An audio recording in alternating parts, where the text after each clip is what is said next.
আমরা চাই এনসিপিতে যারা নেতৃত্ব দিচ্ছে তারা জাসদের মতো হারিয়ে না যাক। 90-এর স্বৈরাচার বিরোধী অভ্যুত্থানে যারা নেতৃত্ব দিয়েছে তাদের মতো হারিয়ে না যাক। তারা খলিফা আব্দুল হামিদ, হাসান আল বান্না, সৈয়দ কুতুবের উত্তরসূরি হতে পারবে না জানি, অন্তত হোসেন শহীদ সরওয়ার্দী, একেএম ফজলুল হক আর আব্দুল হামিদ খান ভাসানীর উত্তরসূরি হলেও তো জুলাইয়ের স্পিরিটটা ধরে রাখতে পারে। আমি এনসিপির নেতাদেরকে বলবো তাদের ধৈর্যশীল হতে হবে। আমার মনে হয় দুষ্ট চক্রের কিছু গুপ্ত লোক তাদের মধ্যে ঢুকছে, উস্কানি দিয়ে দেয় আর প্রাইম মিনিস্টারকে গালিগালাজ করে। একটা মানুষ যখন তখন মাইক নিয়ে প্রধানমন্ত্রী, তার বউ, তার কন্যারে গালিগালাজ করবে, তো সরকার দলের লোকজনকে আঙ্গুল চুষবে নাকি?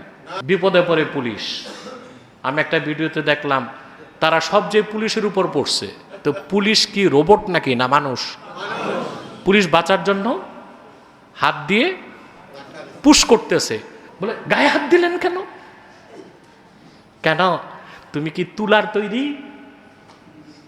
না মিশ্রির তৈরি, না চিনির পুতলা যে তোমার গায়ে হাত দেওয়া যাবে না? তুমি গায়ে পড়ছো, তোমার যে আচ্ছা মতো দেয় না, এটাই তো বেশি। 16 বছরের ফেসিবাদের জগদ্দল পাথর থেকে যারা দেশকে মুক্ত করেছে তারা তো জাতীয় বীর, হিরো। কিন্তু বীরত্ব ধরে রাখতে পারছে? কোরআন সুন্নাহর নীতিতে, তাকওয়ার ভিত্তিতে রাজনৈতিক সম্পর্ক যদি না হয়, বাংলাদেশ অচিরেই আবার অগ্নিগর্ভে পরিণত হয়ে যাবে। কোরআন সুন্নাহর নীতিতে, তাকওয়ার ভিত্তিতে যদি সামাজিক সম্পর্ক না হয়, তাহলে মারামারি ঝগড়াঝাটি লেগেই থাকবে। দেখেন না বিবাড়িয়াতে 2 গ্রাম লাগে, তারপরে দেশীয় অস্ত্র নিয়ে মানুষ মানুষকে মেরে ফেলে। গাড়ি ঘোড়া বন্ধ, সরাইলে ব্রাহ্মণবাড়িয়াতে তো একজন জিজ্ঞেস করছে ব্রাহ্মণবাড়িয়ার একজনকে যে কি হয়েছে, কোস্তানা, গরু নিয়ে মারামারি লাগছে, 2 জন মরে গেছে। কোস্তানা মানে কিছু না, মানে গরু নিয়ে মারামারি লাগছে, এক গরু ঘাস খাইছে একজনের, এই মারামারিতে 2 জন মরে গেছে, এটা কোস্তানা। এটা বিবাড়িয়ার ভাষা। কোস্তানা মানে কিছু না, গরু নিয়ে মারামারি লাগছে, 2 জন। আহা, অথচ আল্লাহ কি বলেন? একজন মানুষকে অন্যায়ভাবে হত্যা করা সমস্ত পৃথিবীর মানুষকে হত্যা করার গুনার সমান। আর ওরা বলে কোস্তানা। মুসলমানের যুদ্ধ হবে, বিবাড়িয়ার মানুষগুলোর আমার নির্দেশ থাকবে, দেশীয় অস্ত্র যা আছে সব নিয়া বর্ডারে যখন ওরা পুশিন করবে বিএসএফ, তখন তোমরা মহড়া দিয়া যাবা, ওদের ধুতি ঢিলা হয়ে যাবে। কারণ এগুলোর সামনে ট্যাঙ্ক কামানো চলবে না। রাজনৈতিক সম্পর্ক হতে হবে কোরআন সুন্নাহর নীতিতে, তাকওয়ার ভিত্তিতে। এটাকে আমরা করতে পারছি? জুলাই মাস চলতেছে না? 24 সালে জুলাই যোদ্ধাদের নেতৃত্বে বাংলাদেশ ফেসিবাদ মুক্ত হয়েছে। এই জন্য এনসিপিকে আমরা ধন্যবাদ দিই। অনেক কিছুর প্রাপ্তি তাদের আছে, কিন্তু জুলাই বিপ্লবের অভ্যুত্থানের স্পিরিটকে তারা হারিয়ে ফেলছে। একসাথে যারা যুদ্ধ করছে ফেসিবাদের বিরুদ্ধে, এখন তাদের মধ্যে লড়াই হচ্ছে। কেন? কারণ তাদের রাজনৈতিক যে এলাই সম্পর্ক হয়েছে, ওটা কোরআন সুন্নাহর নীতিতে হয় নাই, তাকওয়ার ভিত্তিতে। এটা হয়েছে ক্ষমতার ভাগ বাটোয়ারার ভিত্তিতে। তুমি কি খাবা, আমি কি খাবো, তুমি কি খাবা, আমি কি খাবো। যদি কোরআন সুন্নাহর নীতিতে আর তাকওয়ার ভিত্তিতে হতো, তাহলে আমরা এই জায়গায় জায়গায় জুলাই আন্দোলনের স্টেক হোল্ডার যারা নেতৃত্ব দিয়া দেশকে ফেসিবাদ মুক্ত করছে, তাদের মধ্যে পারস্পরিক ঝগড়া মারামারি দেখতাম। 16 বছরের ফেসিবাদের জগদ্দল পাথর থেকে যারা দেশকে মুক্ত করেছে তারা তো জাতীয় বীর, হিরো। কিন্তু বীরত্ব ধরে রাখতে পারছে? 24 সালের জুলাই মাসে তাদের অঙ্গুলি হেলনে সারা দেশ উঠেছে আর বসেছে।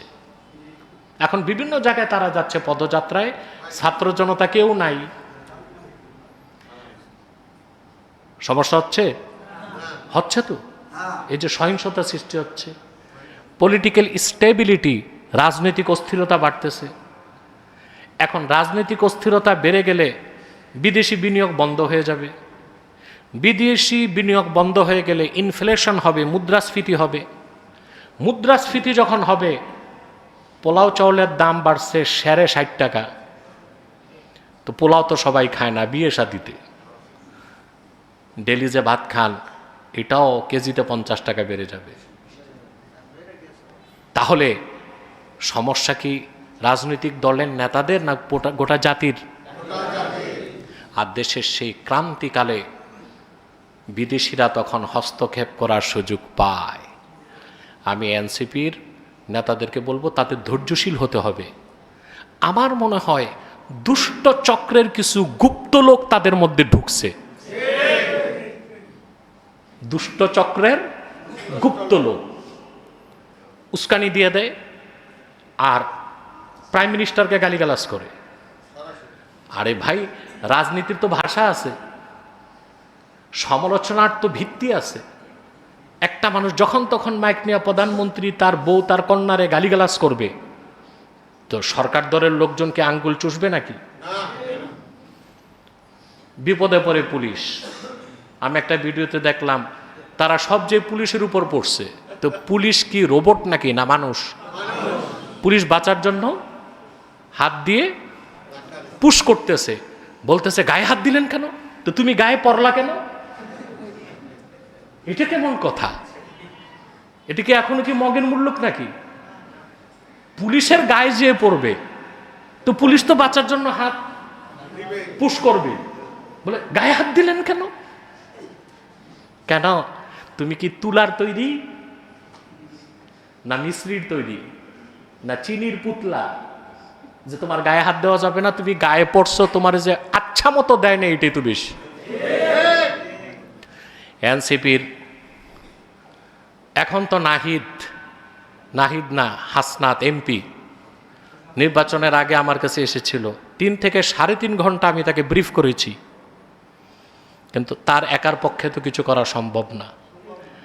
কোরআন সুন্নাহর নীতিতে, তাকওয়ার ভিত্তিতে রাজনৈতিক সম্পর্ক যদি না হয়, বাংলাদেশ অচিরেই আবার অগ্নিগর্ভে পরিণত হয়ে যাবে।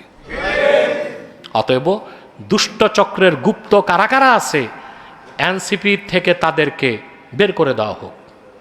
আমরা চাই এনসিপিতে যারা নেতৃত্ব দিচ্ছে তারা জাসদের মতো হারিয়ে না যাক।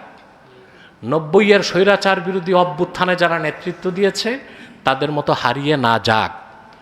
তারা খলিফা আব্দুল হামিদ, হাসান আল বান্না, সৈয়দ কুতুবের উত্তরসূরি হতে পারবে না জানি, অন্তত হোসেন শহীদ সরওয়ার্দী, একেএম ফজলুল হক আর আব্দুল হামিদ খান ভাসানীর উত্তরসূরি হলেও তো জুলাইয়ের স্পিরিটটা ধরে রাখতে পারে। আল্লাহ তাদের তৌফিক দান করুন। তা আমাদের মধ্যে পারস্পরিক সম্পর্ক কি করতে হবে? ঠিক করতে হবে। আল্লাহ বলেছেন ওয়াসলিহু যাতা বাইনিকুম, নিজেদের মধ্যে সদ্ভাব তৈরি করো, পারস্পরিক দ্বন্দ্ব সংঘাতকে মিটিয়ে ফেলো। মনে রাখবেন, মুসলমান মুসলমানকে বিনা কারণে হত্যা করতে পারে না। পারে? রাসূলুল্লাহ সাল্লাল্লাহু আলাইহি ওয়াসাল্লামের হাদিস, আল্লাহর হাবিব সাল্লাল্লাহু আলাইহি ওয়াসাল্লাম উম্মতকে সাবধান করে বলেছেন, ইজাল তাকাল মুসলিমানি বিসাইফাইহিমা ফাল কাতিলু ওয়াল মাকতুলু ফিন্নার। দুজন মুসলমান যখন সশস্ত্র লড়াইতে লিপ্ত হয়, যে মুসলিম হত্যা করলো সে এবং যে নিহত হলো দুজনই জাহান্নাম যাবে। সাহাবী জিজ্ঞেস করলেন, ইয়া রাসূলুল্লাহ সাল্লাল্লাহু আলাইহি ওয়াসাল্লাম, যে হত্যা করলো সে না দায়ী, যে নিহত হইল সে তো মরেই গেছে, তার কি অপরাধ? আল্লাহর হাবিব সাল্লাল্লাহু আলাইহি ওয়াসাল্লাম বললেন, ইন্নাহু কানা হারিসান আলা কতলে আখিহ, কারণ সে তো তার ভাইকে হত্যা করার পূর্ণ সদিচ্ছা ছিল, পারে নাই বলে মরে গেছে, পারলে তো মেরে দিত, ঠিক কিনা? অতএব আল্লাহর এই মহান নির্দেশ আমরা মনে রাখবো, ওয়াসলিহু দাতা বাইনিকুম, আমরা আমাদের মধ্যে সম্পর্ককে ঠিক করে ফেলবো।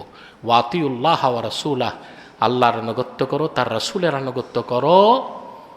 ইন কুনতুম মুমিনিন, যদি তোমরা মুমিন হয়ে থাকো। আল্লাহ আমাদেরকে কথাগুলোর উপর আমল করার তৌফিক দান করুক।